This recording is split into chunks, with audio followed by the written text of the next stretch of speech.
been moving. Has been moving. Has been moving. Has been moving. Has been moving.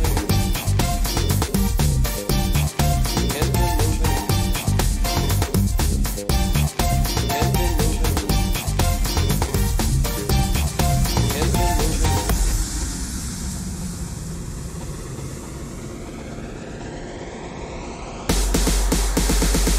There isn't any real need to change things just for it. Has been moving in a way that nothing else people have ever. Wideband transmission controllers. There isn't any real need to change things just for it. Wideband transmission controllers. There isn't any real need to change things just for it. The computer technology has been moving in a way that nothing else people have ever done. For example, wideband transmission controllers. There isn't any real need to change things just for the sake of changing. Has been moving. Has been moving. Has been moving.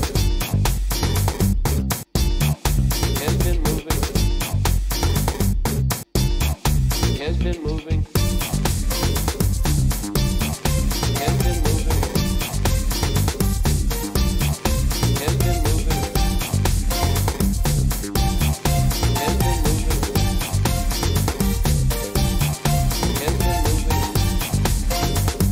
been moving. Has been moving.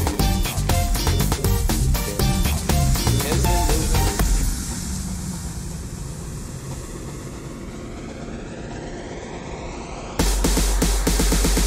There isn't any real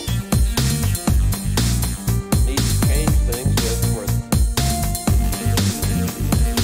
Has been moving in a way that nothing else people have ever. Wideband transmission controllers. There isn't any real.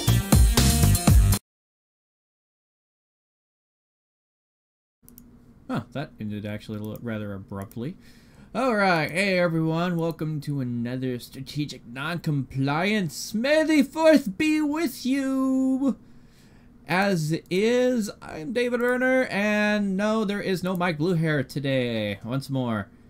And I'll have more further explanation at the end of the show on that specific issue. But let us go ahead and enjoy some good news coming out of Olma's Park. Oh yeah, and before I forget, today's music was obviously brought to you by TechnoX, figuring out the technicalities. As is, this is great news coming out. So let me go ahead and get this up where everybody can go ahead and see that. And why is that not showing up? Hold on. Why is that not working? Let's see here. There we go. Why did that? Okay. Make sure it works over here. There we go. Alright, so News Now Houston is going to explain something to us if you guys haven't heard already. Hey guys, just wanted to let you know I just got word that all charges have been dropped against CJ Grisham and Jim in the Almost Park arrests. So we are cleared to release the unedited raw video footage, if I can speak right here. So you'll see it popping up on the channel here in a minute. And now we're just waiting for the opportunity to announce to you that Chief Valenciano or some of his officers have been arrested. You know, keep your fingers crossed. That day very, very likely may be coming. There's still a lot of things going on behind the scenes that you guys don't know about, but I am optimistic that there will be an arrest. All right, so the basics are the head of Open Carry Texas there CJ Grisham has had the charges against him dropped. He was the one that got tased by the police chief, I think. Well, was it police chief? By one of the officers. And the police chief was right there, live and present, when he got arrested. And, yeah, what was it? Sorry, yeah, Desert Sentinel. No, there is no Mike Blue Hair today, once more. But, getting back onto it. And so, the question is when is everybody else's charges going to be dropped? And I think they, I think he said, hold on. I can speak right here. So you'll see it popping up on the channel. So we are cleared to release the Grisham and Jim in the... and Jim, okay, yeah, and Jim, the other guy who was also arrested on that same day. Now, as is, there's still pending charges against some of the other people that have been involved with the open carry protests over there in Olmos Park. Hey, Johnny, no last name. Yeah, but as is, we're gonna see it. As is, Olmos Park, their attempt to crush the rebellion has ended. Well, is ending in a spectacular failure cascade. And so let's go ahead, and since they released the footage, let's go ahead and go over the raw footage that News Now Houston ended up releasing. I think that's his perspective. We already saw from a prior show the perspective from CJ's camera, but we never saw it from this angle. Right behind you! Felony stop. We need to get off. No, not yet. Yeah, he's got his gun out. Yes, we need to get out. No, not yet. Hang on, Joanna. Give him a chance to get involved. It's the same fucker that put Jack on his knees. Oh my God. Let CJ know. We need to get out. Not Yeah, yet. CJ. Here's the other one coming from the left. We got two cops here, code 3. Holy shit. Copy that. They're telling him to get on the ground, face down. Wait. I know. Wait. I know. Whoever gets out, open this side door so we can get out. Oh my God. I want to hear this. Shh.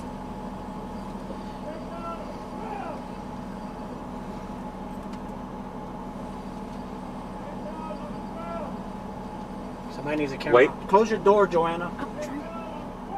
Philip's got his going. Okay, out. Everybody out. Kill the engine. I gotta fucking open this thing, dude. You don't. There you go. We got a witness, corrupt cops doing that. You guys are gonna learn. Fucking learn, asshole. You have a constitution here and you're gonna learn. I want to put your gun away. I spoke to your chief yesterday. Lay down on the ground. You lay down on the ground, motherfucker! Lay down on the ground, asshole!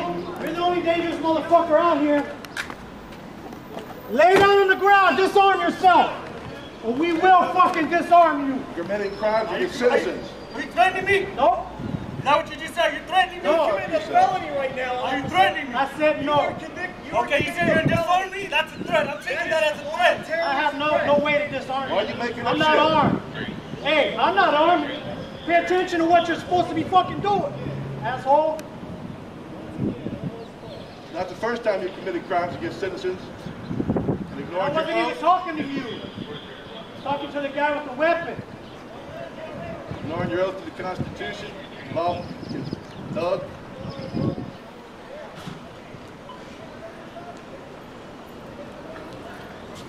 And how should I put it? It's a civilian. I love Ed Huggard. It's a civilian sting operation, and the lawbreakers took the bait. That is very true. And we're allowed to do our own sting operations. What almost part of that. Lose your qualified immunity, asshole.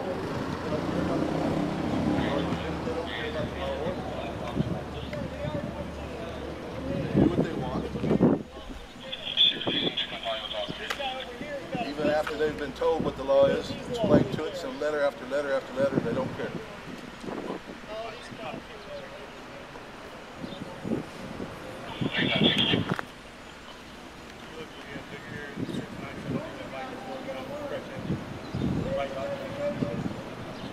Today's your education, corporal. Get the obligation for the citizens today, aren't you? At some point, you're going to realize no crime is being committed.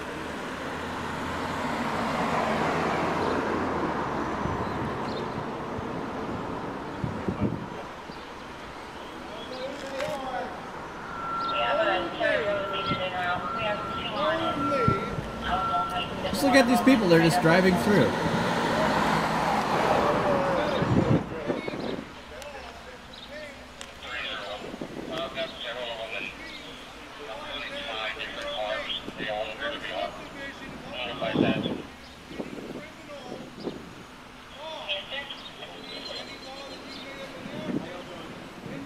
Is that a crime? You have no authority here. Get your car and leave.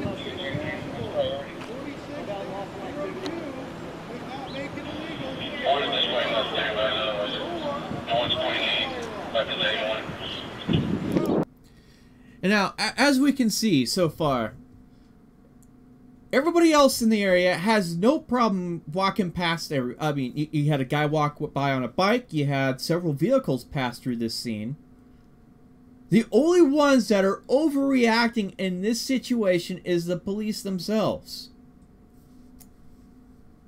Let's go ahead and skip this. Let's skip to right about here. He's the big dog here. Chief Kennedy's over here. Put the clock away, sir. Put the clock away. What's your name? Put away the gun. What's your name? What's your ID? What is your name? Hey, hey, hey! Officer! Hey, get your hands off him! Get your hands off him! Get your hands off him!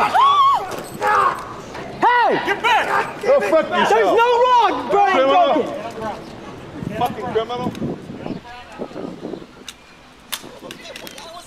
You threw his camera! Chief, you and I spoke. You and I spoke on the phone, Chief. Oh! That's right. I can go to jail for... He tased him. No crimes committed and y'all attack people, take people, except for y'all. ready to shoot people. It's not the first time you've been warned. You ready for a lawsuit there, officer? Who else next? Because you just smacked my head into the ground. And Chief, you know damn well, because you and I spoke on the phone. You and I spoke on the phone, Chief, so you're doing this. Now they're attacking him again. You notice how they shoved the big guy there who wasn't really doing anything? He was perfectly fine where he was at, and just shoved him onto his belly real hard. Let's go back. Let's go ahead and slow this down.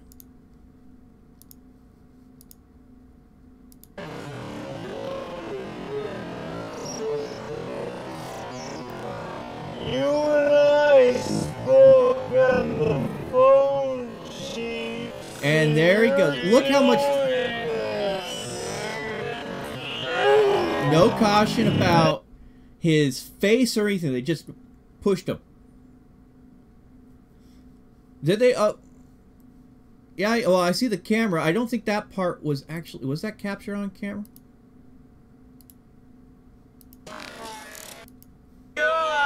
Hold on, let's speed this up to 75. What's your ID? What is your name? Hands off him! There, okay, Get he's your got the hands camera right off there. him! Hey! Get back! Go fuck yourself! There's no wrong, Brian Broken! Fucking criminal! Okay, what happens with that camera? Yep, he sure did, right there. Yeah, it's very clear they're completely out of control. Let's go ahead and slow that down. And we'll back this up a little bit more here. Now, his hand...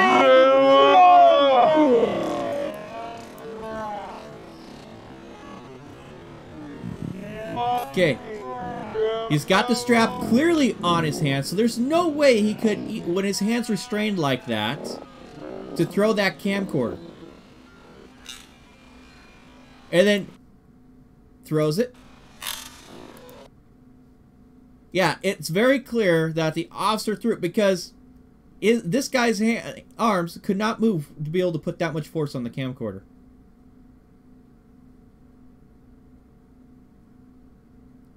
Yes, both of them received injuries. Both of them received injuries that did require medical attention.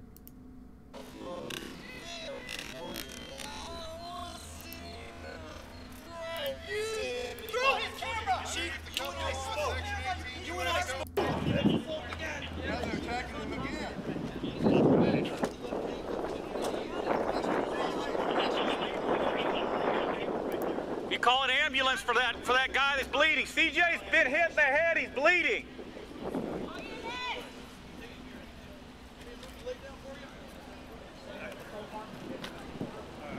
And what are you arresting me for? That is a good question, Aiden. What would they have done if there was no one filming?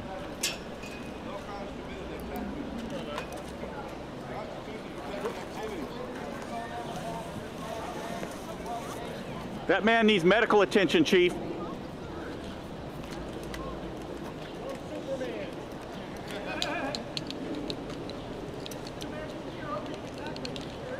Oh, hold on. Let's back that up a little bit.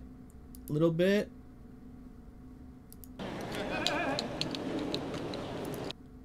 You can see a little bit of the blood right there on the back of his head, right there. Well, yeah, we'll go ahead and try to pull up the Potosi's footage here in a sec.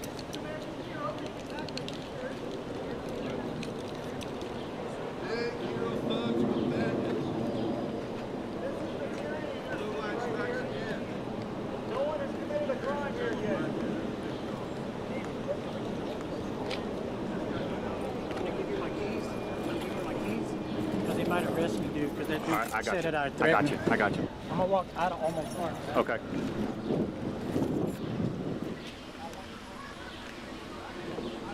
And that's Jim, who he, as PNP News stated, he got a fractured wrist during this incident.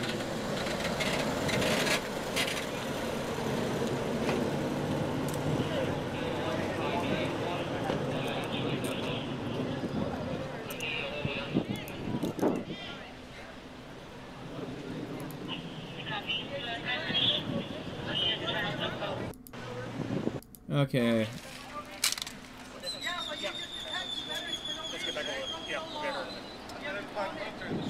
No law escort me across the street here. Across the street.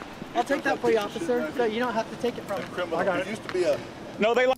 What you've managed to do is bankrupt the police department here. What you and managed then- to do. All gonna get fired. All of y'all. I don't think all the millionaires here are going to be paying too much attention to you while you're in jail.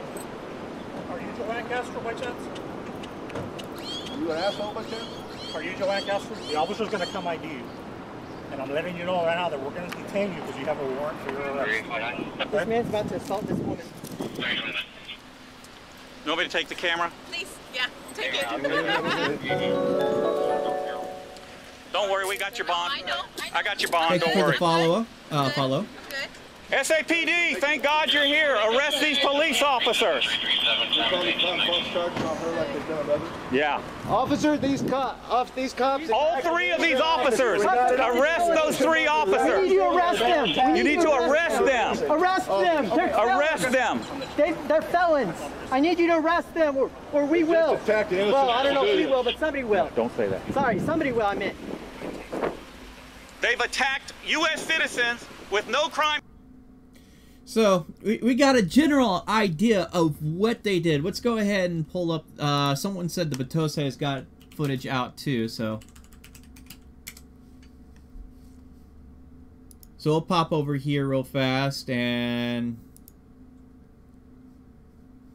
Okay, so I guess this is his angle. So let's take a quick look at this. Purple mattress blows memory foam out of the bedroom. Hold on, we'll get past this ad. Because I was trying to protect my family. I went. Okay, we'll let this ad run because that I don't have a skip bar thing on this, so I can't skip past it, and I don't want to wait 3 minutes on that. Oh, and it looks like NJ Diver just threw up the link for that. How they can arrest her with confirming who she. Well, if they've seen her enough times, it's not going to be that hard to say, okay, that is so and so. Let's go ahead and arrest them. But as you can see, just the arrogance that these police have over being able to go out there and do no wrong, essentially, is a big issue. Let's see, NJ Civic. All cops want to do is ticket you, lock you up, or put a bullet in your back for a paid vacation. I'm not so sure about that, NJ Civic. Well, I can do ad block, but I don't like doing ad block because I keep forgetting to turn it back off. So, here we go. We're almost done. It's going to take a second to get past this. Okay, here we go.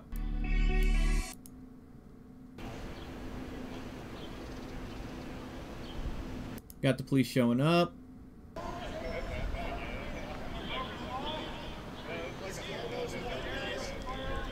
Almost parked once again. Once again, almost parked. There's CJ. There's Jim. Get away from him, sir. Get away from him. Are you with him? Okay. Are you here to hurt anybody? Do you have a gun as well? Of course I do. Okay. Well, that's part of politics right there when it comes to dealing with DAs and judges, Russell.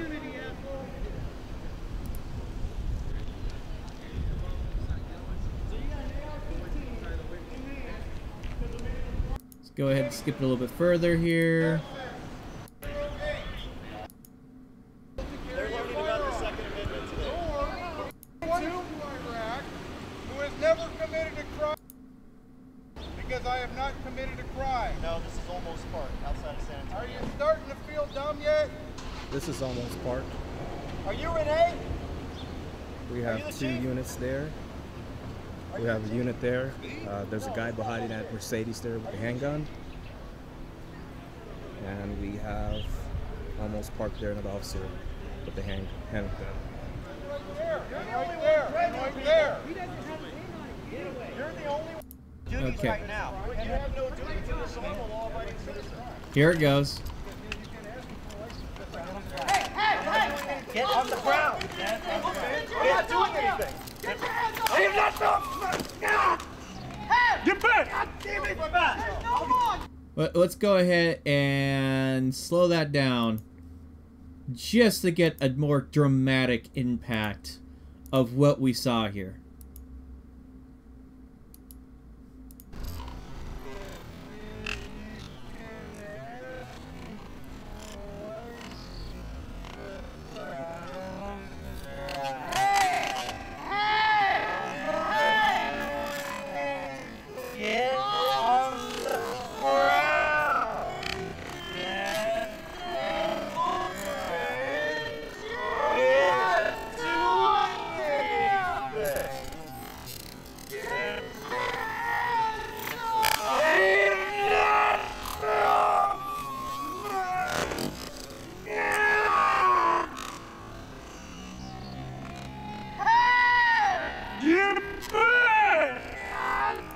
You can see when the taser, the electricity is impacted, well, stops him from being able to maintain balance. And you see also right there with the footwork underneath the T there, where the fat cop there, this is also, if I remember correctly, the same cop that went and knocked the camera out of Buck G's hands in a prior incident, is trying to trip this dude.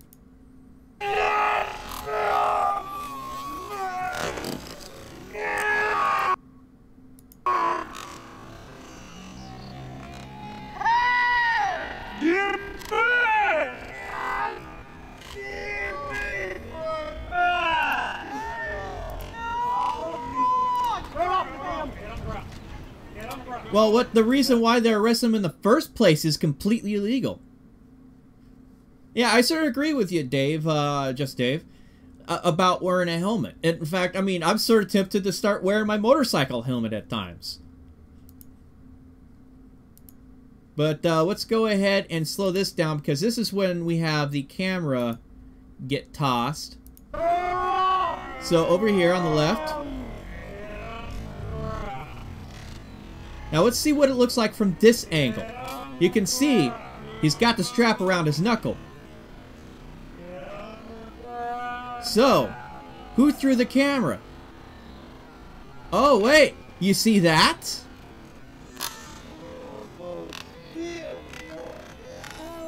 There we go.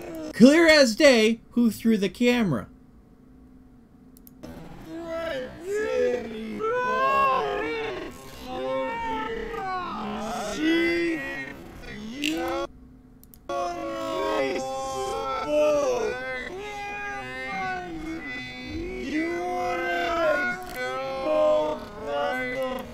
Yes, that is very possible, Aiden, that he could have been put into a coma.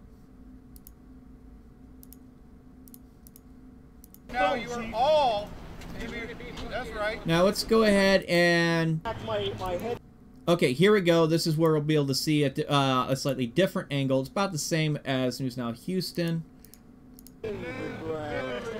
When he gets pushed down. And Chief, you know damn well, because you and I spoke on the phone. You and I spoke on the phone, Chief, so you're doing that. As you can see, they got his hands on his back. Doesn't look like they're actually grabbing anything, and they're just pushing him forward. We'll slow this down here. Hey, 007. And I spoke on the phone, And then Chief, so you're doing push. this. See, all they did was push. No care for where his head's going to be landing or how it's going to be hitting the pavement there. They didn't ease him down at all. They just shoved him right over. Okay, we'll take a quick look at that here in a moment. Hey, you might want to read those papers. There's the law on that paper right there. You call an ambulance for that guy that's bleeding. CJ's been hit in the head. He's bleeding. Oh, it's sort of blocked by that. Let's see if he turns it. But you can see there's a clear wound, right? It's just barely visible. See, there we go. You can see it's right there. And what are you arresting me for?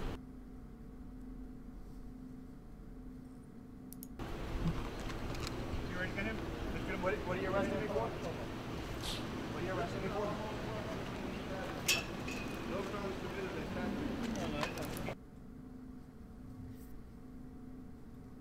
Yeah, so... Oh, wait. Hold on. Oh, yeah, you can see it a lot better with that. Let's see here. Let's back that up. What are you arresting me for? Yeah, that might require a stitch or two with the way that looks right there. So... and you have to remember... These guys sat there and over the radio made the statement, we've, like, crushed the rebellion or stopped the rebellion. Like they're freaking the Empire from Star Wars.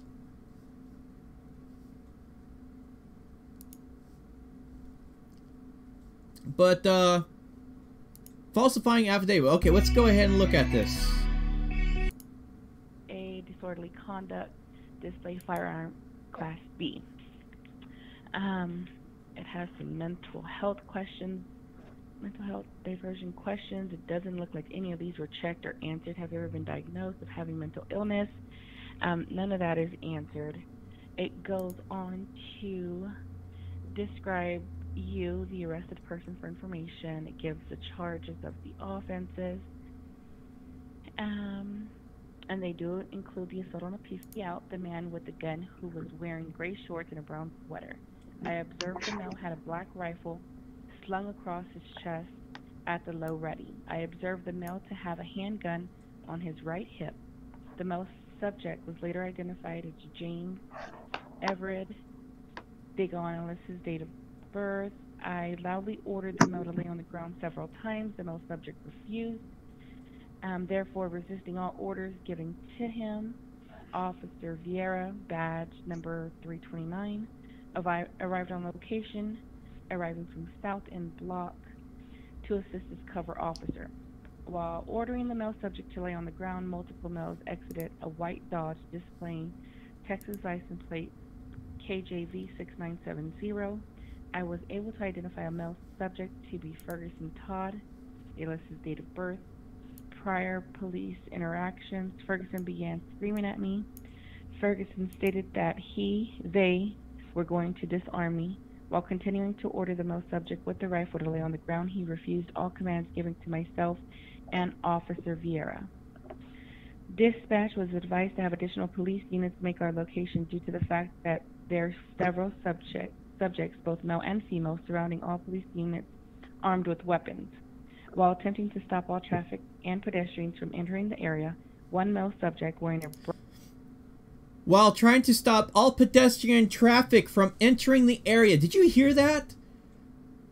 I did not see them try to stop the guy on the bicycle from walking through that area. Bright neon green t-shirt approached me from the rear, armed with a weapon, and continued to walk past me toward the male with the gun. This male subject interfered and has interacted with the man holding the rifle.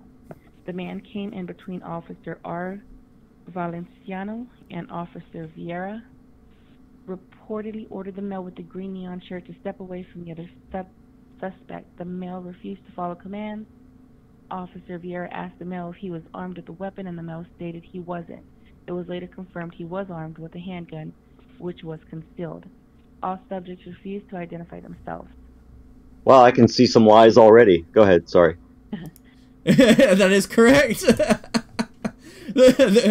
Batosai, chime in on that one. It's okay, and it goes on for a while, and these are labeled A, B, C, D. I'm on E now. I observed Officer Vieira, the Chief of Police Valenciano, approach James Everett, who was armed with the black rifle. Everett was standing on the sidewalk, obstructing the passageway. Everett was also holding the assault... Obstructing the sidewalk. It didn't look like he was obstructing anything to me. It looked like there was plenty of room to walk around them. Right, assault-style rifle in a manner calculated to alarm. In a manner calculated to alarm. Last time I checked, slinging a rifle on the front or back or the side does not mean is not meant to calculate alarm. It just means it is ready to use if there is a need. Dispatch. Oh, and not to mention also he had a camera in his other hand, so in his probably firing hand, if he was right hand, because that's where the camera was at. So he would have a very difficult time being able to even operate the firearm in a short period of time without having to literally drop and discard the camera when he had the strap around his knuckle on the outside, keeping that nice and firmly held to his to the palm of his hand.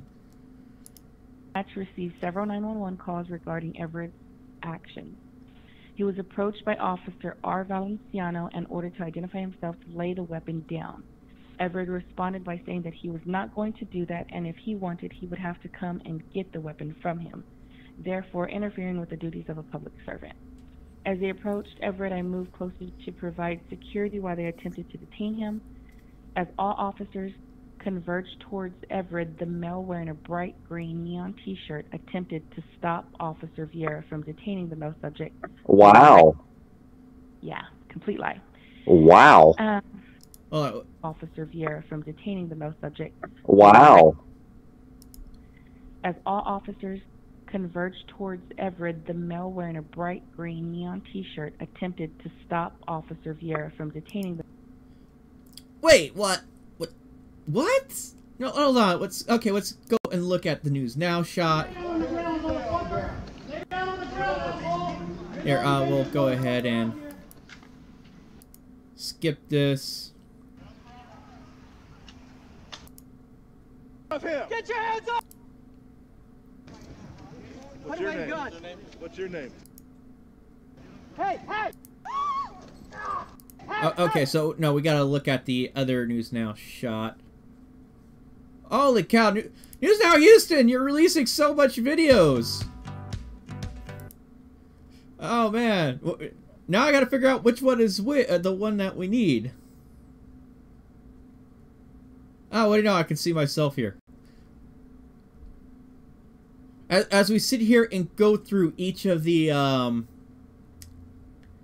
each of these videos and look at it. Okay, can we confirm? Did he do actually interfere and try to block? Doesn't look like it to me from what I remember.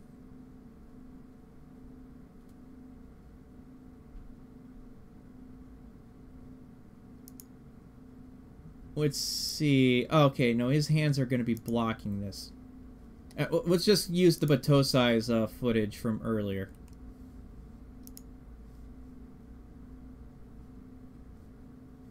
Okay, go back over to the Batosai's footage.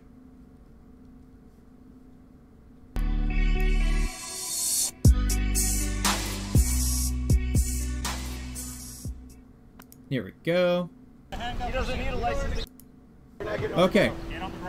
They converging. One more time to get on the ground. I'm not going to tell you again. If you have a license to carry, if you have a license to carry a handgun, He doesn't need a license to carry a Get back. Get back. Get away from him. You're interfering with the duties right now. You have no duty to this. I'm a law-abiding citizen. Hey! Get on the ground. Yeah, it doesn't look like he was trying to block at all. So, we get a good idea here. Okay, let's go ahead and go back to listening to this. The no subject. Wow. Yeah, complete lie. Wow. F goes on to letter F. Sergeant Ruiz assisted Officer Vieira in detaining the male subject. At this time, the male wearing the green neon shirt and red cap, later identified as Christopher John Grisham, got too close to the officers. Grisham was standing on the sidewalk and then the roadway, obstructing the passageway. He continued to ask questions. Wait, what? I see him standing on the sidewalk here. And he's walking away.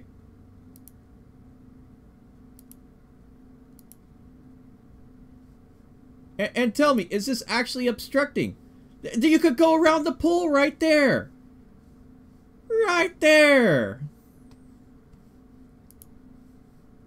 Oops, okay. Wrong tab. Let's go back. Officer Vieira gave Grisham several loud verbal commands to step away. Grisham refused, and at this time, Officer Vieira attempted to detain Grisham, but he pulled away, resisting from Officer's command. Grisham pushed Officer Vieira's hands away, striking Officer Vieira on his left forearm, causing pain. Oh my gosh. Okay, let's hear that again, and we'll slow that down. That's 75%. Striking Officer Vieira on his left forearm, causing pain.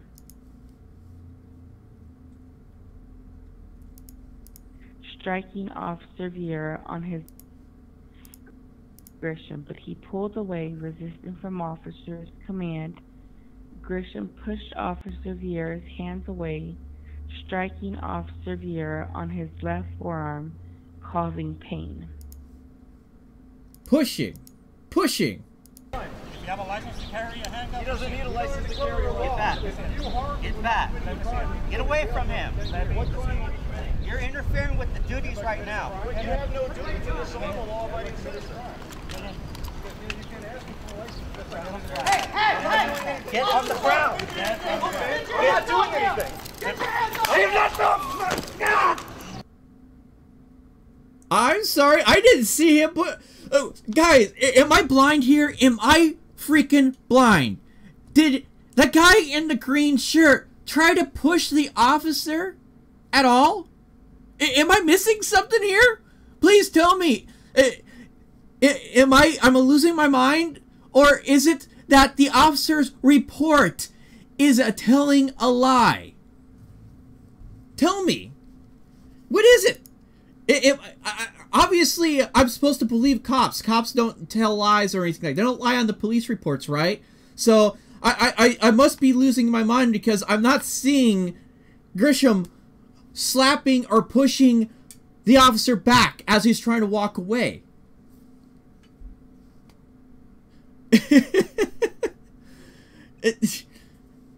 Oh, man. Oh, my gosh. See Officer Vieira's detailed stuff. Okay, let me move this back to normal speed here. Woman. so that's attached somewhere on here.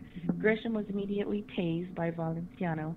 Grisham immediately crumpled to the ground in a prone position on his back, striking the back of his head on the asphalt. As he was handcuffed... Wait, prone position on his back. Hold on, I thought prone position had to be done on the front. Let's see, prone... Let's see, front or face downward. Having it... Okay, I guess the prone position can be, according to Wikipedia, on your back. So, except it's called supine, not prone.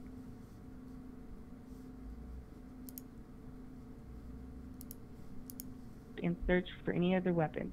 Officer Vieira disarmed Grisham. Grisham was standing... Now, this is handwritten, so I'm trying to... Yeah. Read it. So Grisham was standing in Midway, I guess, on the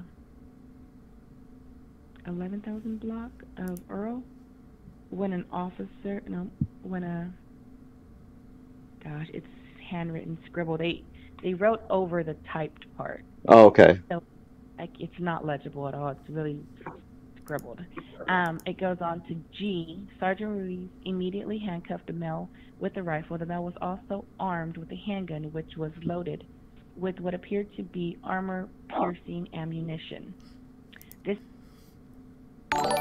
Wait, what? Hold on, let me back that up and slow that down. Piercing ammunition. We immediately handcuffed the male with the rifle. The male was also armed with a handgun, which was loaded with what appeared to be armor-piercing ammunition. Armor-piercing. Wait, maybe he didn't have armor-piercing. Maybe it was ballpoint. Ballpoint is still effective ammunition. It's usually... It's cheaper to make. It's not hollow point. It's... What... Armor-piercing ammunition. Wow, they're really trying to play it up on demonizing them, aren't they? Let's hear more about this, guys. This is quite the holy cow. This ammunition will be further investigated. This male was also wearing body armor. It appeared to be the behavior that Grisham was the leader of the group and commanding and ordering everyone involved. H. Dispatch was advised to have EMS arrive on the location to stand by until the area was secured. Hold on, I'm going to take a quick look at this. What body armor?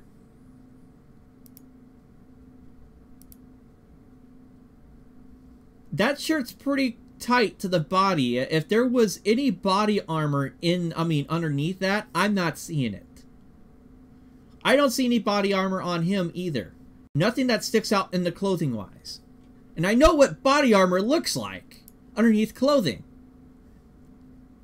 At best, they might have under armor, which is not body armor. It's just used to wick the sweat off the body, allowing for better cooling. So, what the hell? Let's go ahead and go back to listening to this. Oops, wrong one. EMS was dispatched due to the male subject being tased and having possible injury to the head. When Grisham was tasered, he dropped his camera, which he was holding. Grisham refused to walk on his own power to the patrol unit. He was secured in Unit 905. As all officers were attempting to secure the area, several other subjects arrived on location attempting to approach officers from all sides. As we secured the area, a female identified as Castro Joanna, date of birth, also placed in custody. Castro had an active warrant which was confirmed. Warrant number, they go on to list that, was confirmed for interfere with duties of a public servant. This warrant was issued on March 22nd by Judge Ramos, CMAG magistrate. She was secured in unit number 901. Joanne Castro, when confronted, was blocking the passageway between the Shell gas station and the Tech Guitars. She was placed into custody for obstruction past this roadway. Once the area was secured, SAPD officer arrived on location to assist with officers safely due to multiple subjects attempting to surround all police officers. All weapons confiscated from the subjects were secured inside a patrol unit for officer safety. Subjects were transported to 121. Okay, so we got the general idea after listening to that. But I'm looking at this. I don't see body armor. And if there was any kind of, at least ballistic body armor, those taser prongs, which went into his back... Let's see if we can see the actual angle here. Get on the ground. Okay, we'll slow this down, so this way we can go ahead.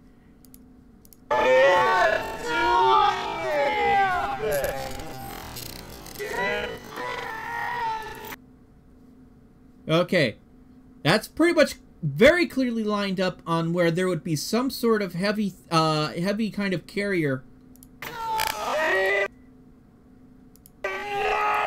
Yeah, okay.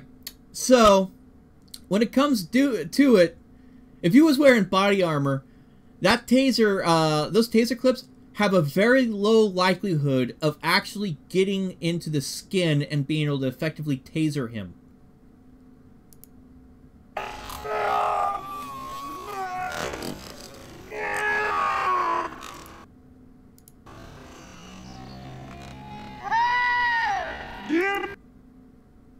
Yeah. So, there we have it. From multiple angles, from the police report directly from the officer themselves, lying on the report, the ordinance unenforceable in the first place, with especially when they've been warned about that. Yeah, that police department is literally hosed when it comes to civil court. They're not gonna last. That city is gonna be they're gonna be suffering from lawsuits for for a couple years. They're gonna be paying. I hope they got enough money for all that. Because last time I checked, they made, I think they pulled in $2 or $3 million in tax revenue for that small area. Almost cops may win that fight. I don't think so. They're not going to win a civil suit in this situation, especially how it's been outlined and very well publicized and vocalized to them that the ordinance that they were going after people on is illegal. It's not valid. He didn't drop the camera. It appears to be stroke out of his hand. Yeah. No, let's go ahead and go back and look at the camera being knocked out of the hand here. Whoops. Okay, right about here. Get on the ground.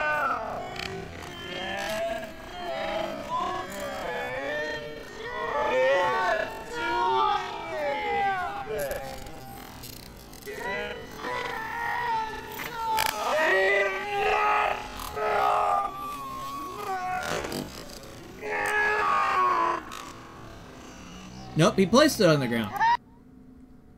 Probably from all the pain, but he put it down pretty nicely on the ground, that is for sure. And the main reason why we got the footage off of his cell phone is because he live streamed it. Now, I don't think we'll be able to get the camera... I'm not sure if they've gotten the footage off of that camcorder yet, or if that property's been returned from... I think it was Jim who was holding the camera there and got pushed down and got a broken wrist. Oh, yeah, I would love to see the use of force report on this one too, NJ Diver.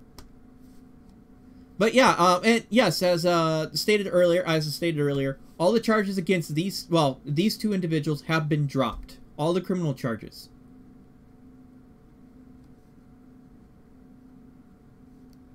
The verbal orders. The verbal orders are not valid, Biggie. You can issue orders, but if they are not legal orders, you don't have to follow them. Now, you might have to take that to court, but as is, the criminal charges have been dropped. So that indicates that the orders that they were giving out were not valid to begin with. But boy, oh boy, it's pretty bad. In fact, you know what? Let's see here. Inc. Rebel. Where was it? Do I think I'm gonna have to type it on here in my own channel search here? Almost. Here we go. And also, don't forget. Well, we'll mute that and let the ad play out here. But they also had quite the interesting thing to say over the radio. Oh, Pound Sand, I'm not going to obey that order. That's an illegal order. Let's see. I thought I saw a camera go flying to the ground. It must have been from... Yeah, it was from Jim, the guy that had the assault rifle. Well, the rifle there. Not really assault rifle, but it looks like one. Sat there and got... his camera got knocked out of his hand. But let's go ahead and listen to this. Oh, whoops. Hold on, guys. Here we go. 301. I got San Antonio on location. We squashed the rebel. See? 301. I got San Antonio on location. We squashed the rebel. You remember that? That was, let's see here. That was back in March when me and Mike Bluehair noticed that and proceeded to start mocking it. Squash the rebellion. Yes. Wait. I have a little something to play for the lovely, officers of the Almost Park Police Station. Box here. Well, someone did.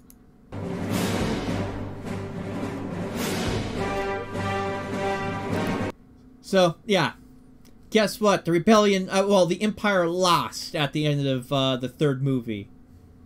Pretty much completely lost.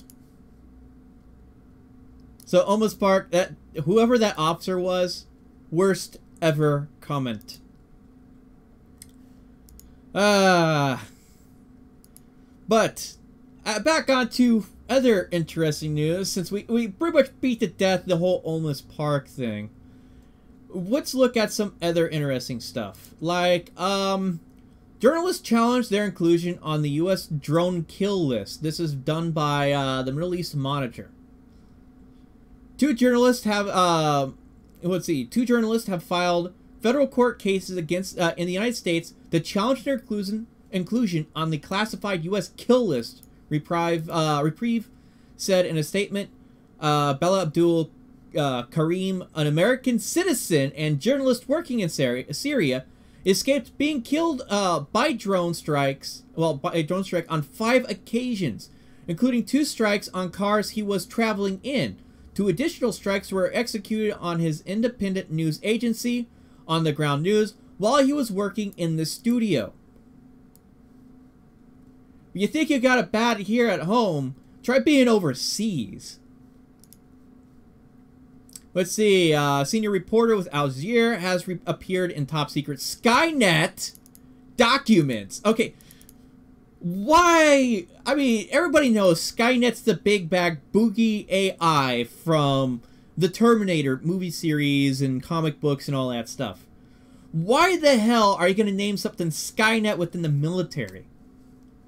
A U.S. computer program which has classified him as an Al-Qaeda courier based on metadata. Now, if thinking about how they gather metadata now, and they managed to just sit there and say, okay, because we gathered metadata, we consider him an Al-Qaeda carrier. How is that going to impact us back here in the United States? This is, without a doubt, going to spread. And we already started seeing this in a way with the metadata creep of gathering, not just within law enforcement, but within like the commercial aspect. When it deals with where, let's say, Facebook sells your data from Facebook over to the creditor agencies that sit there and look at it and go, oh, well, this guy talks this way or lives in this way or has this kind of lifestyle. Maybe we should increase the premium or the rate. Well, the premium on his life insurance, or maybe we should increase the interest rate on this housing loan he's trying to get. So it won't be long before it will probably be another 5, maybe 10 years, but we're going to start seeing this whole metadata stuff come into play in criminal lawsuits here at home and domestic. Now, without a doubt, I think it's already been in play a couple of times too. Let's see. Bella and Ahmed are journalists, not terrorists. All they are asking for is a chance to prove it, yet the government seeks to deny them that chance. In doing so, he is asking the courts to jettison the very value which sets America apart from dictatorships and despots, due process. So he's trying to push in the court saying, hey, yo, I want to prove my innocence because I'm not a terrorist. I'm over here in Syria and I'm a working journalist covering this stuff and the government's targeting him. So hopefully this kind of crap does not happen here in the United States on our domestic soil, because it's obviously playing out overseas now. Let's see, what do you want to know about Call of Bloods? Will probably be Skynet, Wild Terminator. Missed him 5 times. Or maybe like YouTube demonetization your channel when you speak the truth to power. I'm not exactly sure. Let me take a quick look. I'm missing some sort of important conversation here. Obviously within the chat. See case in person. Because it looks a little bit interesting, but I'm not... Dropped the charges last week. Rebellion, never did. Oh, okay, so you're actually talking about the charges. Okay. So in my opinion, luck will run out one day. Those call may cause a delay in assisting life-threatening incidents. But getting back on track here. But this is quite the interesting article. I recommend taking a look at it. It was published on May 1st. And also, they released some body cam footage from the Vegas shooting incident. But there's something wrong with this footage. Let's go ahead and review this together. I'm just about to... the Route 91, Mandalay Bay. Mandalay Bay. I'm just about to arrive, so I don't have time to... Okay, let's... You guys need to get out and go that way on Las Vegas Boulevard. Towards me, come on. Towards me. Get up, go out those doors, go that way on Las Vegas Boulevard. Guys, other way, other way. Other way. Turn around. Keep looking at these people coming out. Watch for weapons. Watch for weapons of the people coming out. 3729.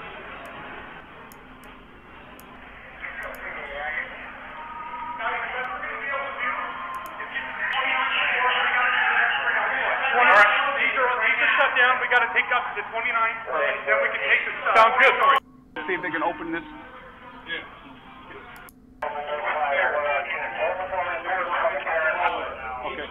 Each hallway. Okay, here we go. They get up on the floor here. We're going. Okay, here we go. Each hallway. Got it. Hey. Stairs. Stairs. Each end of the hallway. Okay. Does anyone know which one faces the boulevard?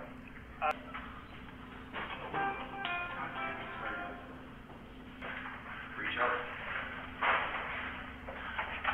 Okay, I'm moving through. Make it quiet. Please, shut down, shut down. Okay, it's friendly. Okay, we're gonna go back up to 32 if you want to clear the rest of this hallway so we're not aiming guns at each other. Lights clear? The shield, go ahead. No, you just gotta be quiet because he can shoot through these walls. Ready? Metro Police! Police Department! Police Department. Police Department. Metro Police, everybody okay? Okay, lock the door. Your door is open. There's someone shooting inside the casino. Lock the doors. Okay, it's clear? We're clear. Cleared yet? Okay. Let me know. Okay. Got a lot of clothes and stuff over here.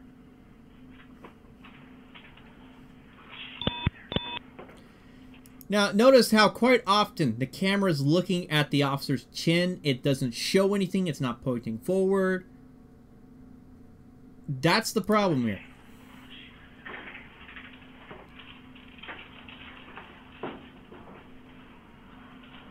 this body camera footage doesn't really show much. Because the way it's pointed.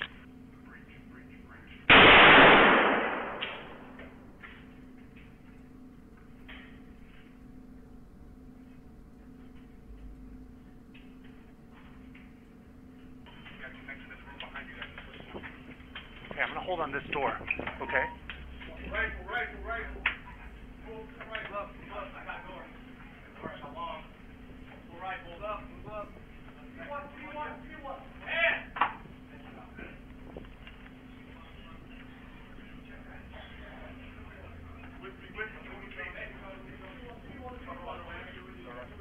Okay, cover on that. In with you.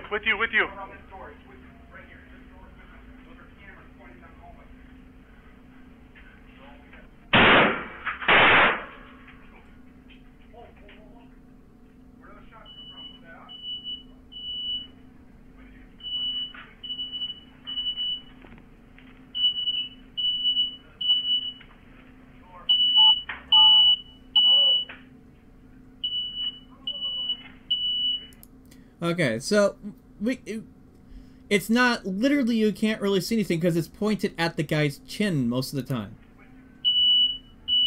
Okay, I'm gonna go ahead and quiet that down.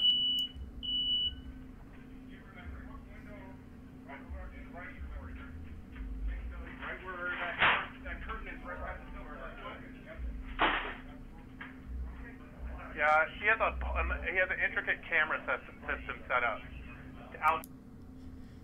And the thing is the press have been fighting to get the body cam footage from the police when they went in and breached and all that stuff, and obviously they haven't gotten enough of, the full release of the body camera footage of this incident. I can understand if they got to censor out some stuff, but this is no longer an ongoing, case within this spot of what's going on. They should be able to release it. It doesn't hold any, investigatory need for being withheld. And this is not only just for, Las Vegas when it comes to the public records with the body cams.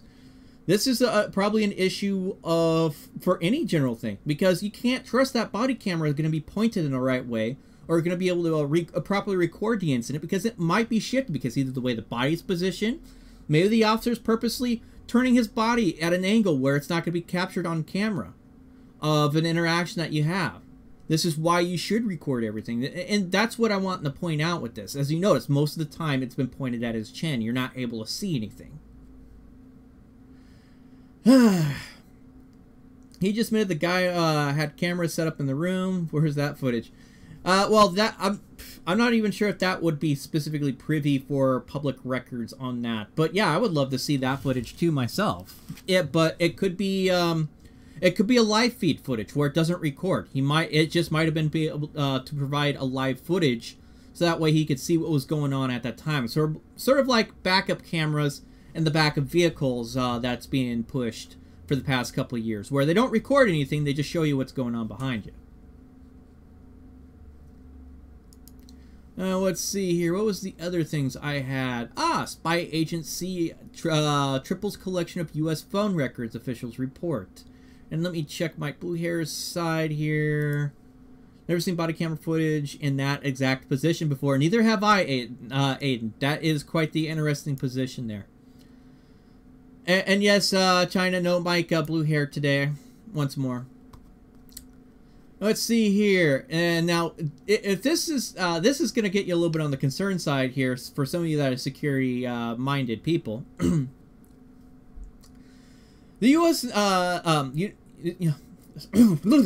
U.S. National Security Agency collected 534 million records of phone calls and text messages of Americans last year, more than triple gathered in 2016. A U.S. intelligence report released said Friday. The sharp increase from 151 million occurred during the second full year of new surveillance systems established at the spy agency. After U.S. lawmakers passed a law in 2015 that sought to limit the ability to collect such records in bulk. So, yeah, they're stepping it up. Let's see here. The spike in collection of call records coincide with the increase in reported on Friday across the other surveillance methods, raising questions from some privacy advocates who are concerned about the potential government overreach and intrusion into the lives of U.S. citizens. In 2017, call records tally remained far less than the estimated billions of records collected per day under NSA old bulk surveillance systems, which was exposed by former U.S. intelligence contractor Edward Snowden in 2013. If you remember that blow up, that should be a big name to remember. Giant whistleblower. The records collected by NSA included the numbers and time of call or text messages, but not their content. Overall increase in surveillance hauls were both mystifying and alarming coming years after Snowden's leaks, privacy advocates said. Now, keep in mind, it doesn't contain their content, but it contains the metadata. As we refer to with the one guy, how he was with the journalist here over in Syria who's being targeted because of where is it? Metadata. Let's see. Because of metadata. So, since the NSA is gathering tons of metadata, let's say you hang around someone, all of a sudden you might be suspicious of being a spy or a whistleblower or something, or enemy of the state, just because the metadata it has you communicating with someone of high importance or something like that. And let's say you're this journalist.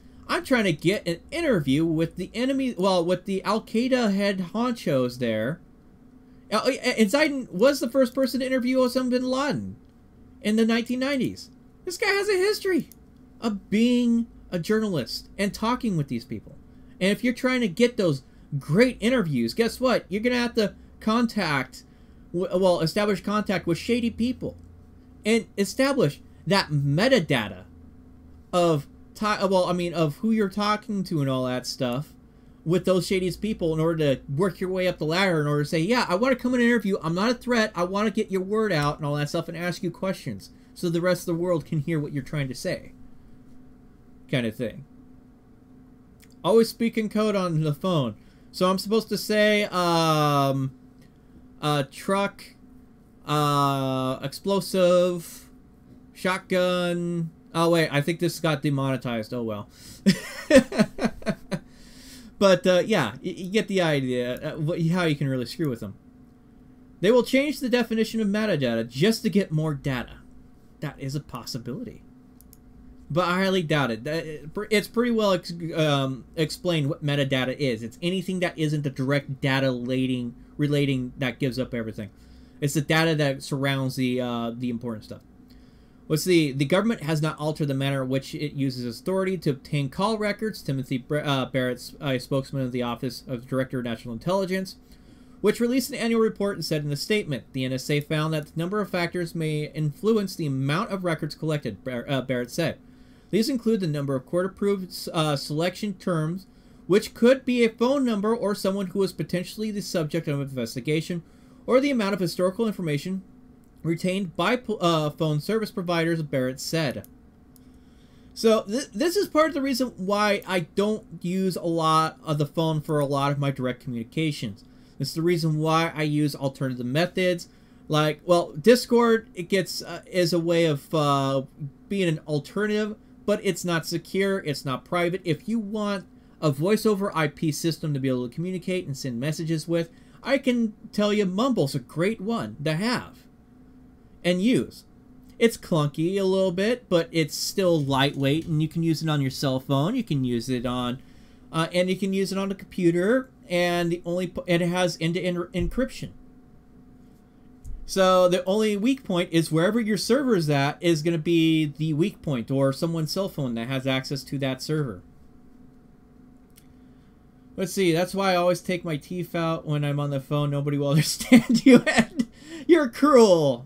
Okay, NJ, I'll click on that link and give me a second. Let's take a look at what the hell this is you're trying to show me. This is what that we have down here. Oh yeah, speaking of metadata, thank you for leaking that real fast. I almost forgot about that when I was putting together today's thing. NJ Diver actually threw this at me the other day. This is what that we have down here. In Pinellas County, Florida, this is how a traffic stop goes. The snap of a picture, the query of a database, and the match of a face. This is a positive match of her. This woman was who she said she was, but often the computer identifies a lie and leads to an arrest. The last one I had, I was telling you about the girl, she claimed to be her sister, and she knew everything about her sister, but when we took her picture and put it into the system, it showed us exactly who she was, and she had 5 outstanding warrants. Today, the software is good enough to match photos taken across multiple decades and even multiple genders. It's made by a company called MorphoTrust, which counts 42 states as clients, not to mention the FBI, DOD, and State Department. Jim Albers is their senior vice president. I saw this in Minority Report like 10 years ago. What's new about this? Well, the answer is it wasn't real 10 years ago. It now is real. And some of our customers actually came to us and said, "Did you watch this movie, Jim? Go watch Minority Report. That's what I want." And the Pinellas County Jail does work a bit like a scene from a futuristic movie. Sir, please look at the camera. Scott McCallum, the head of the Pinellas Facial Recognition Unit, used some innocent faces, his employee and our reporter, to demonstrate how they capture the image of everyone they book. So now what I'm doing is I'm doing a facial search. Before cross-referencing it with a massive database. And here comes back a gallery of subjects. And the catalog of pictures doesn't just make sure the right person is being booked, it can actually help put people behind bars. In Pinellas County, these pictures have been worth 1,000 arrests. We've had bank robberies, or where we have digital video recordings from the bank. Our deputies are able to enroll that image into the system, perform a facial search, and get a match back on the subject of interest, typically within minutes of the occurrence if they're there on scene. But since not every bank robber has a mugshot and a match can only be made with an existing photo, some states have found another potentially controversial place to build their photo catalogs, at the DMV. Kendall, just watch this part here. Today, 26 states are using our license photos when they search for suspects. If you give up a biometric willingly. You say willingly, but it could be getting a driver's license. Yeah, absolutely. That's willingly. You opt in. So the price to drive a car in most states is giving up a biometric. That's right. But is that really voluntary? I believe it is. So people could just choose not to drive cars? They could. They'd probably also have to choose not to get on a plane or buy alcohol, since a non-driver ID would go in the same database. You could also make the argument that we don't force you to leave your home every day to go buy a pint of milk. And so if you stay home, then you won't actually have your image picked up by cameras and then stored and recalled. So you have the option of remaining in your home all the time. Laura Donahue is a law professor at Georgetown. The reason these types of recognition systems matter is it changes our ability to walk through public space with any anonymity whatsoever. As a law-abiding citizen, do I have a right to move through public spaces anonymously? Sure. Yeah. Is there a risk that this technology could infringe on that right? Infringe on that right? I mean, when you walk through a public space, you have the right to be anonymous, I believe. Your question's a very difficult one. Am I giving up my privacy by walking by a camera? The answer is, I guess it is. Are these questions you guys wrestle with at all? The privacy questions? Yeah. Well, certainly as an individual, I think about it.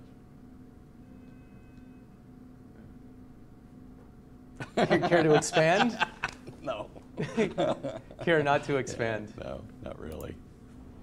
Lawmakers have also been slow to weigh in, and the Constitution provides little protection since the Supreme Court has repeatedly found we don't have an expectation of privacy in public spaces. And so anything that's in public view is considered essentially fair game and not protected by the Fourth Amendment. All the same, the FBI has insisted their new state-of-the-art database will be limited in scope, as they told Leslie Stahl last month on 60 Minutes. Will you have a picture of every single American? No, absolutely not. Just people who have been arrested. There may be no legal barrier, but no legal authorization. You couldn't just do it because no, ma'am. You wanted to. I would have lawyers lining up outside my door. And that takes us back to Pinellas County, Florida, where deputies continue to snap the pictures and build the database the feds can't or won't. My concern isn't so much that the states have gone off on their own, but that the federal government is using the states to help populate their databases. At a local level, a police stop, and somebody stops somebody, they collect biometric information, which can then be funneled back to the federal government. This area of the law has received very little focus, and it's about to come of age in terms of the technologies that are being developed. So it's particularly important for states and for Congress to take a look at this now before it gets so far away that it's too hard to rein it back in. Now, I have a question for you guys in the audience, and I'll give this a few minutes to catch up. When was this video published? NJ Diver, you keep your mouth shut on this one, okay? You know it, you provided it. Don't cheat, everyone. Don't cheat looking at the link. Tell me, in your honest opinion, when do you think this video was published to YouTube? And I'll show you. I want to get an idea. And NJ did come up with a pretty good comment. How many of you guys have renewed your driver's license in the past, I would say 3 years? Maybe 4. Was there a difference between when you did that before? Well, in the last time you did it and the time before that? Let's see, we got over on Mike Blue Hair's channel, Desert Sentinel says 2003. You're too far back, Desert Sentinel. Aiden says 2 years ago. Always cross your eyes when dealing with the law enforcement. Let's see here. Yeah, skip this down over here, so this way. Let's see, masks are not illegal.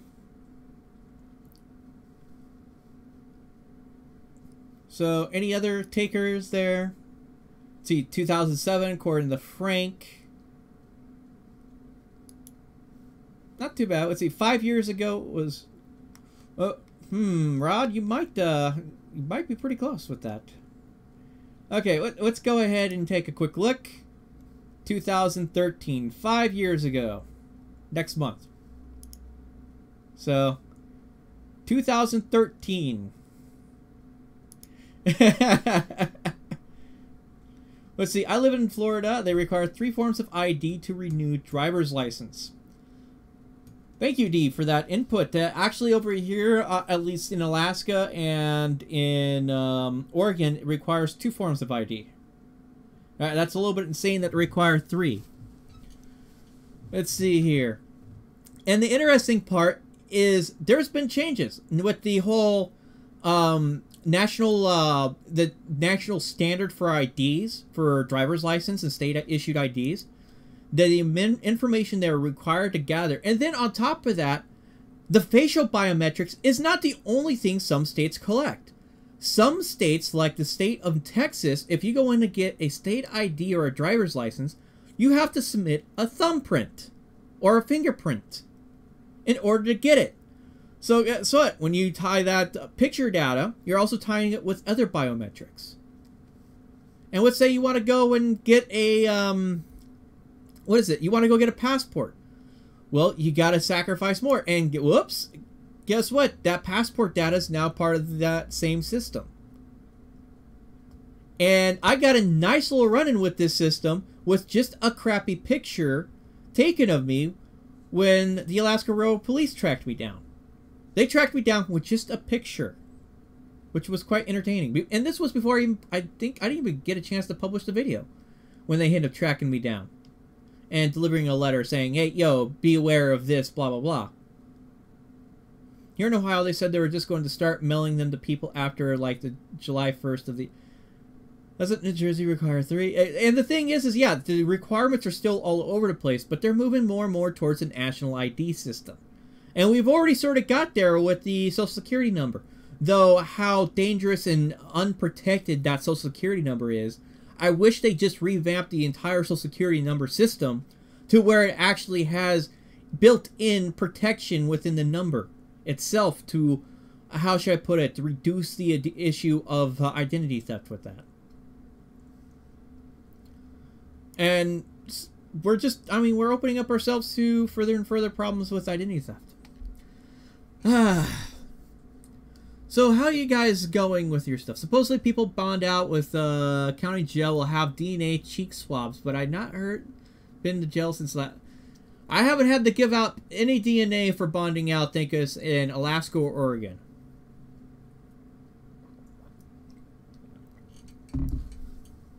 And I do agree. In fact, actually most states have it where if you try to wear a mask while committing a crime, it's an additional charge. That would actually be a better way of going about that, in my opinion. If you're going to use a mask to hide your identity, get locked up for a little bit longer. We do the same thing when it comes to firearms crimes. Let's see here. So, speaking of collection of metadata and identity information, all that stuff. Well, let's see here. Ed Hartgrove. Really? I'd be walking. I guess I don't have a credit card. Oh, well, you know what's funny? I can't walk to Alaska. I have to go through a border. Or I have to fly there. Or I have to take a boat. All of those require identification in order to go home to Alaska there. Or if you do, Hawaii is the same way. Hawaii, Alaska, Puerto Rico, Guam. Yeah. If you have to go to any of those locations, you require an ID. Now, this was quite the interesting little stumble upon. Virginia Supreme Court says license plate readers collect personal data suggests use violates state law. Now, they end up linking to an ACLU report from the 26th of April. We're going to go ahead and read this ACLU report. When the police keep records of the times and places where our cars have been spotted by an automatic license plate reader, does it implicate our privacy? The question lay behind an important victory that the ACLU won on Thursday in the Virginia Supreme Court. It might seem obvious that license plate data threatens our privacy. Automatic license plate readers, ALPRs, have the ability to capture location data that can reveal details about Americans' religious, sexual, political, medical, and associational activities. Yet we have seen repeat efforts around the country to claim that license plate information does not constitute personally identifiable information, and so it's not worthy of any kind of privacy protection that such information deserves. Let's see here. NJ is with every other renewal must be in person. Let's see. Up in the state of Alaska, actually, you don't have to do it in person because of the remote communities. But I could see them trying to push it where somehow that's going to have to be done in some sort of in-person kind of thing where you got to put yourself in front of a camera. Anyway, continuing on here. Now, Virginia case involved a challenge to the collection of APLR data under the Virginia privacy law called the Government Data Collection and Dissemination Act, which says that personal information shall not be collected by state agencies unless the need for it has been clearly established in advance. The Virginia court rule ordered that police license plate data collection is not exempt from requirements of this law. In 2013, the conservative former Virginia Attorney General Ken I'm not going to try it, issued a strong official advisory opinion stating that under the law active, the use of ALPR to identify vehicles that were already involved in wrongdoing was permissible, but that passive use of the device to sweep up raw location data in Virginia residents was not permissible. Nevertheless, in 2014, Harris Neal, a Virginia resident, found that the Fairfax County Police Department was doing just that, and asked the ACLU of Virginia to file suit to challenging the practice on his behalf. Quite interesting. One of the arguments that the Fairfax County Police made in its defense was the license plate number was not personal information. The department argued that the license plate tag is associated with the vehicle, not with a person, and a vehicle can be driven by multiple people. A plate number, it argued, says absolutely nothing about the individual, his personal characteristics, or his membership in an organization. It argued that its ALPR equipment data does not photograph or otherwise identify the owner or driver of a vehicle, and that its ALPR database can only be searched by plate number. So they're literally going around vacuuming up all the data of where they see a license plate and logging it. And so you can pull that up when you type in the license plate number. So if I get, let's say I'm an officer, I pull someone over. Well, I might want to know where they've been in the past week or something like that. I could put that information in there and see, oh, maybe they might be related to a drug bust. Or, well, to an area that's known for drug dealing. They've been spotted constantly in that area. Well, maybe I should search the vehicle for drugs. I just go up, I smell marijuana, sir, and start searching the vehicle. Or I smell something. Or that looks like meth over there on the floorboard. Those crystals, that glazed donut, leftover parts from someone eating a glazed donut from a week prior, 2 weeks prior.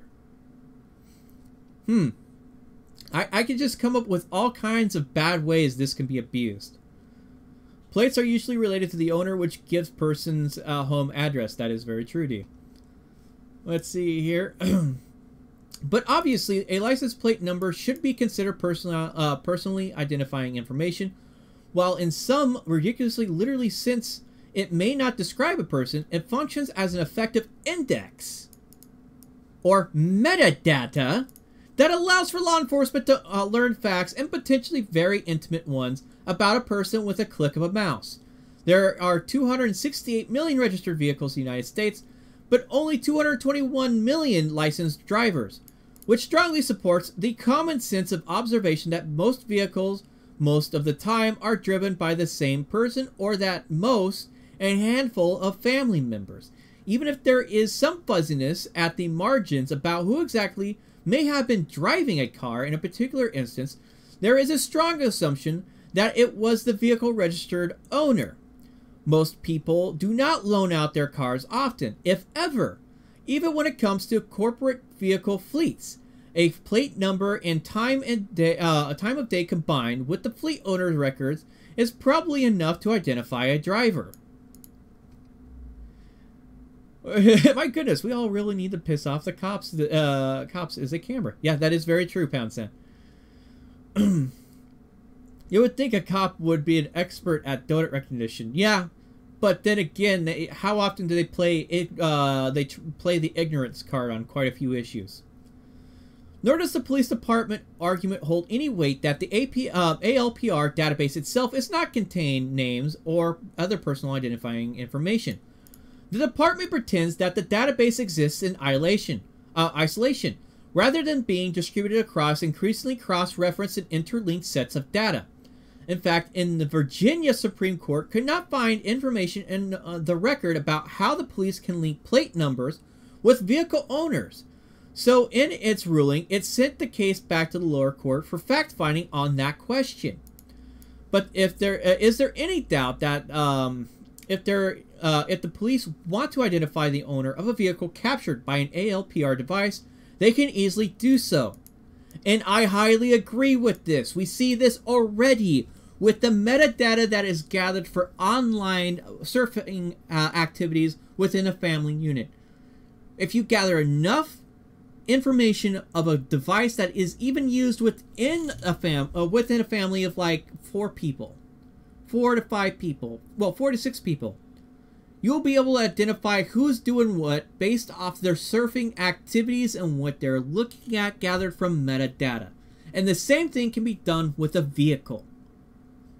Just how we can track a computer user's website browsing history and where they go to and what they're looking at through the metadata that's through cookies that Facebook and any other major advertising company uses, or a data collection center, where I could sit down and if I look at my surfing history that is stored in the Facebook stuff, the Google AdSense stuff, or what was it, Ad Plus, or whoever that's working with Amazon, all of those different companies, I can figure out what my personal likes and dislikes are, what kind of things I'm interested in, what are my politics, what are my personal preferences for food, possibly.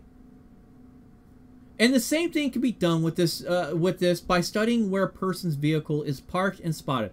Okay, they go to the store all the time to pick up groceries. Is it close? They go to this one restaurant. Maybe they have their favorite food over at this Mexican place or this Chinese place. Maybe they like going over to this Mongolian place twice a month. We have an idea. We're starting to get built up of information just going off of where we're spotting this vehicle parked. Maybe they're always over here at this church. Once a week they're over here, or twice a week they're at this church.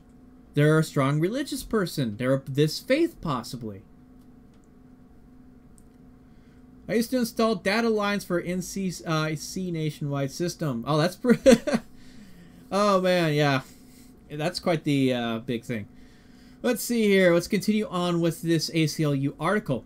Virginia Data Act defines personal information as including all information, affords a basis of inferring personal characteristics.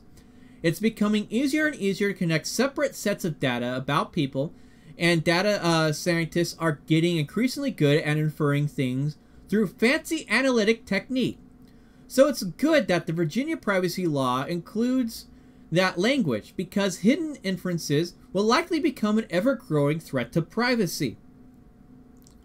But no sophisticated analytics are necessary to cross-reference vehicle location data and registered vehicle owner datasets, or to understand a license plate location data is personally identifiable and a threat to privacy. The fact that Fairfax County Police made these arguments is a reminder that law enforcement and security agencies will push the interpretive flexibility of language past its limits when they want to preserve their power, something we've all seen with the National Security Agency, NSA.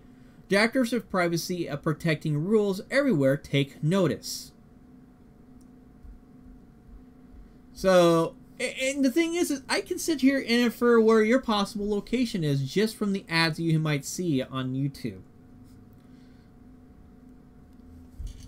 But that's quite the interesting article. I was thinking of reading through this, but I sort of want to end the day a little bit early. It is the 4th of May with the whole Star Wars thing. I think I might want to go out bar hopping again tonight. I went bar hopping last night. It was fun. No, I didn't stream it because I want to enjoy having fun myself. Ran into a few other people, had fun chit-chatting, played pool, talked with people that were in town for the huge roller derby championship that's going on, which is pretty cool. And so if you guys want to check this out, I'm going to go ahead and post this, the link in the chat here. This is the actual court ruling, so you have a chance to see that. And this will go across all the platforms, or at least it should, as it filters through on all that stuff. But any final things before I do the roundouts here? AK, the phrase is place your hands between your legs and kiss your ever-alone ass. Ah, yes. Tacos tomorrow. Ah, yes, and yes, tomorrow is Cinco de Mayo. In a way, I sort of enjoy having my birthday right around this time, because I got May the 4th be with you right afterwards, the next day, and then Cinco de Mayo the following day after that. 3 days of partying in a way, especially for someone that's nerdy and geeky like myself in a way. Today is the 48 years since the Kent State Massacre, May 4th. Oh yeah, I remember seeing something about that, Jerry. Bunny Bootsing, a question I don't think I got an answer to the other day. Court case crossing boundaries. Can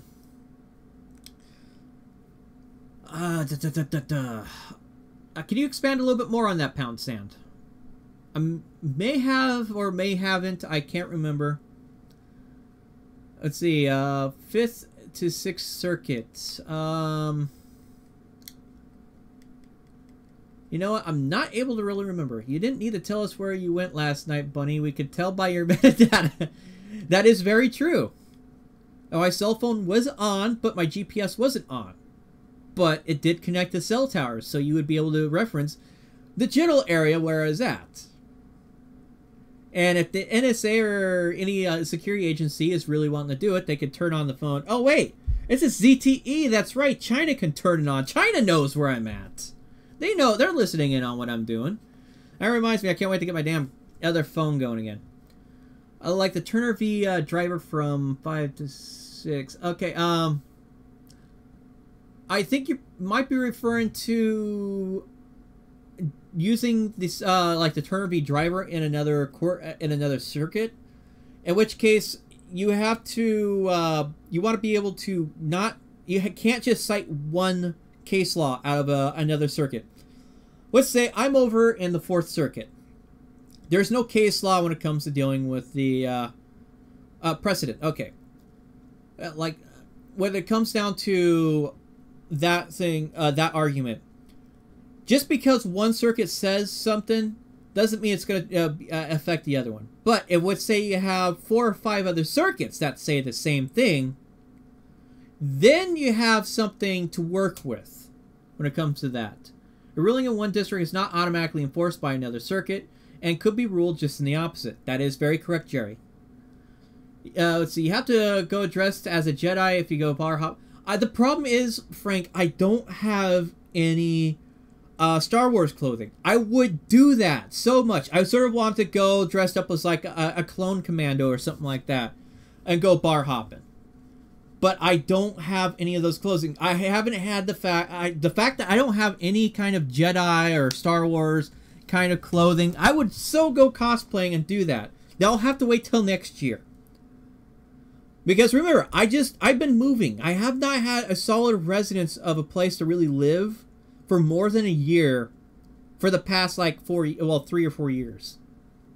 News now, a hunk of cell phone signal blocking cloth. It actually does work. Okay, that sounds interesting, Ed. Though I think that would kill your cell phone if you're not careful with it. You have to turn your cell phone off. If I really didn't want my cell phone going off or sending me messages and all that stuff, I just turn it off. So you're thinking Nebraska needs some serious auditing. Any advice? My advice for Nebraska: take it easy, edge yourself in. I would recommend, I mean, a lot of people love doing like the post office thing and go inside. Don't do that. Start off filming from the sidewalk, public areas. And just make sure you know your the laws for identification and when you're required to identify yourself. And maybe you study up on just double check the trespass laws and see if they're able to trespass you off of public property. Anchorage and a few other municipalities, they have some trespass laws that are like that. In which case, they do have exemptions in them. And I talked with someone about that actually just the other week on that. More circuits agreeing is more persuasive until a circuit decides for itself or the SCOTUS rules. There is no precedent. That is very correct, Murbies. And here's the thing. Right now, SCOTUS is most likely not going to talk about or look at the whole issue of filming. Wear your Middle Eastern attire. Just toss it on with a sash around your waist. Oh, and spray paint. I don't think I might have enough time. It's almost 8 o'clock. And most stores, they well, Fred Meyer's is a good distance away, though. I don't want to paint my cane, though. Let's see. BBI Dancing Stormtrooper. It's more precise, but not automatically agreed to. Yeah, and that is very correct on that part. Yeah, and the thing is, let's say the only way the Supreme Court I can see is really taking up the issue, so there's a nationwide court ruling on that, is if some other circuit at the appeals level says, no, you don't have a public right to film in public. Which smacks in the face of several other circuit courts, and then in which case then the SCOTUS would be okay. We need to look at this most likely, but then even then that really depends on how closely that all connects. All right, guys. Well, it's been fun talking with you guys and all that stuff. But I do got a little bit of sad news. There's going to be changes with strategic noncompliance. I can't say there's going to be another show on Monday or next Friday. Or, I mean, sorry, next Wednesday or next Friday. Mike Bluehair's been increasing with all kinds of issues going on in his life. I can't really speak too much on that, but we'll be we'll do a video about that, talking about the changes. I don't even know where the changes are going to be. Just go naked and tell everyone you're a bald Wookiee. Oh, I so wish I could get away with that one, Jerry. I love that. I love that concept. But I would. Well, the problem is I'm really hairy, so I could just say I'm a balding Wookiee. But as is, for strategic non-compliance future, I'm not sure what it's going to entail, but it's most likely going to look at maybe a reduced schedule. I got to sit down and talk with Mike Bluehair about that and what's going on and how we're going to deal with all that stuff. Vincent, message you. Okay, I'll try to remember. I got a lot of stuff going on tonight, so I'll try to message you here in a little bit if I remember. But I do got some stuff to take care of tonight before I even attempt to go out partying or anything like that. Let's see. No closes in OK or in Oregon. I'm not sure exactly what you mean by that, Pound Sand. So let's see. Well, anyway, but yeah, but as is, I can't really say what's going to go on with the future of strategic non-compliance.